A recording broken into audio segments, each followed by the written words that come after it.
আমার অন্য কোনো আকাঙ্ক্ষা নাই। আমার একটাই আকাঙ্ক্ষা, দেশ এবং জাতিটাকে একটা সুন্দর জায়গায় রেখে ছুটি করা। I had enough. Was last 7-8 months I had enough. আমি চাই দেশ এবং জাতিকে একটা সুন্দর জায়গায় রেখে আমরা সেনানিবাসে ফেরত আসবো।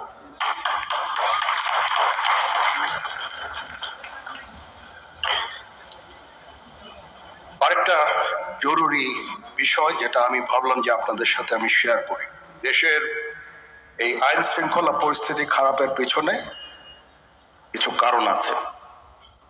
প্রথম কারণটা হচ্ছে যে আমরা নিজেরা হানাহানির মধ্যে ব্যস্ত, একজন আরেকজনের বিরুদ্ধে বিষোদ্গারে ব্যস্ত। এটা একটা চমৎকার সুযোগ অপরাধীদের জন্য। যেহেতু আমরা একটা অরাজক পরিস্থিতির মধ্যে বিরাজ করছি, তারা খুব ভালোভাবেই জানে যে এই সময়ে যদি এই সমস্ত অপরাধ করা যায় তাহলে এখান থেকে পরিত্রাণ পাওয়া সম্ভব। সেই কারণে এই অপরাধগুলো হচ্ছে। আমরা যদি সংগঠিত থাকি, একত্রিত থাকি, তাহলে অবশ্যই এটা সম্মিলিতভাবে মোকাবেলা করা সম্ভব হবে। Police, RAB, BGB, DGFI, NSI এগুলো দেশের জন্য অত্যন্ত গুরুত্বপূর্ণ কাজ করেছে অতীতে। খারাপ কাজের সাথে অসংখ্য ভালো কাজ করেছে।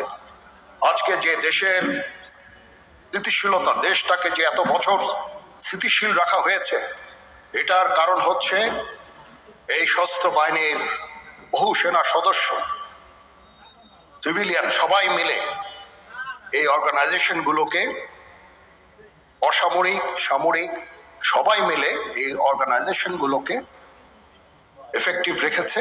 সেই জন্য আজকে সুন্দর, এতদিন ধরে আমরা একটা সুন্দর পরিবেশ পেয়েছি।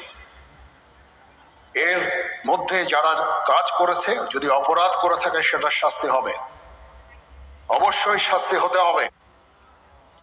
দেশের বর্তমান অন্তর্বর্তীকালীন সরকার 10 মাসেও জাতীয় নির্বাচনের সুস্পষ্ট তারিখ ঘোষণা করেনি।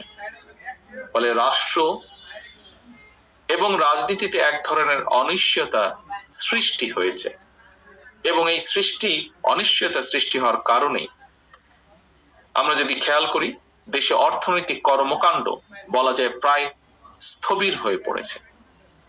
জনগণের ভোটে নির্দিষ্ট মেয়াদের একটি স্থিতিশীল সরকার না থাকায়